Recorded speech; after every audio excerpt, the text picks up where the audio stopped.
Tony को अचानक पता चला कि क्लास में आई नई हसीन ट्रांसफर स्टूडेंट असल में उसकी ही गर्लफ्रेंड है। लेकिन असली झटका तो उसे तब लगा जब रोज स्कूल के बाद उसके आसपास घूमते सूट बूट वाले अंकल लोग टोनी को देखकर झुक के सलाम ठोक देते। टोनी तो वहीं से बादशाह मोड़ में चला गया। बाद में मालूम पड़ा कि मैडम तो लोकल गैंग की लीडर है। एक दिन गैंग फाइट में उस पर घात लगाकर हमला हुआ और वो लगभग मार ही दी गई थी। तभी टोनी वहां से टहलते टहलते गुजर रहा था और हीरो बनकर उसकी जान बचा ली। पर उसे क्या पता था कि ये हीरोपंती उसकी लाइफ बदल डालेगी। अगली सुबह जैसे ही टोनी नींद से उठा, लड़की पूरे कॉन्फिडेंस में बोली, जिम्मेदारी लोगे, शादी करोगे अभी के अभी। टोनी के तो हाथ पांव फूल गए। बेचारा नाटक करने लगा कि मैं कल नशे में था, मुझे कुछ याद नहीं। मगर मैडम मानने वाली कहां थी। आखिरकार टोनी को मजबूरी में हाँ करनी पड़ी। फिर उसने ड्रामेबाजी करते हुए सिरदर्द का बहाना मारा और कहा दवाई ले आओ। लड़की दवाई लेने गई तो टोनी झट से अपना सामान पैक करके दरवाजे की ओर भागने लगा। लेकिन तभी मैडम वापस आ गई, साथ में 2 बाउंसर टाइप लोग भी। उसने टोनी को तैयार खड़ा देखा और तुरंत उसकी चाल पकड़ ली। फिर चमकदार चाकू निकाल के बोली, मेरे यहाँ डिवोर्स नहीं होता, होता है तो सिर्फ विधवा। टोनी के तो पसीने छूट गए। भागना तो दूर, खड़ा रहना भी मुश्किल हो गया। और उधर मैडम का मूड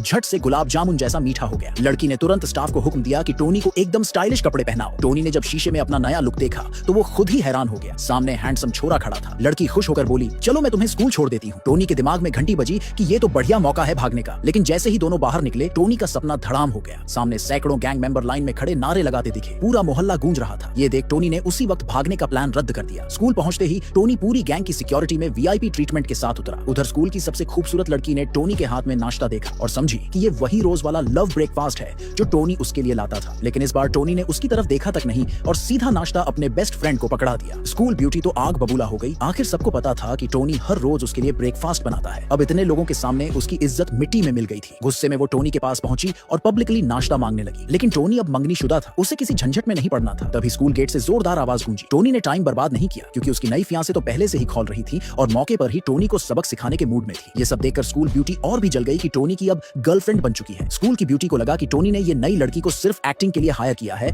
ताकि उसे जलाया जा सके। लेकिन जैसे ही लड़की ने ये सुना, उसका मूड तुरंत खराब हो गया। उसने सबके सामने ऐलान कर दिया कि टोनी सिर्फ उसका है और फिर टोनी को पकड़कर सीधे स्पोर्ट्स कार में बिठा ले गई। पीछे स्कूल ब्यूटी और उसकी सहेली सड़क पर ही खड़ी जलती रह गई। अगले दिन स्कूल के बाद टोनी घर जाने ही वाला था कि स्कूल ब्यूटी ने उसे रोक लिया। उसको पूरा यकीन था कि टोनी ने उसके लिए फिर से बर्थडे पार्टी रखी है। टोनी बार बार समझाता रहा कि ऐसा कुछ नहीं है, लेकिन ब्यूटी मानने को तैयार ही नहीं हुई और जबरदस्ती उसके घर चल पड़ी। घर पहुंचते ही उसने एक गिफ्ट देखा जो असल में लड़की ने टोनी के लिए रखा था। लेकिन ब्यूटी को लगा कि वो उसके लिए है और बिना सोचे समझे उठा लिया। टोनी रोकने की कोशिश करता रहा, लेकिन खींचातानी में गिफ्ट नीचे गिरकर चकनाचूर हो गया। उसी वक्त लड़की बर्थडे केक लेकर बाहर आई और ये नजारा देख लिया। उसके मेहनत से तैयार किए गए सरप्राइज का कबाड़ा हो चुका था। ये देख उसका पारा 7वें आसमान पर चढ़ गया और गुस्से में वो सीधे स्कूल ब्यूटी की तरफ बढ़ी, उसे सबक सिखाने के मूड में।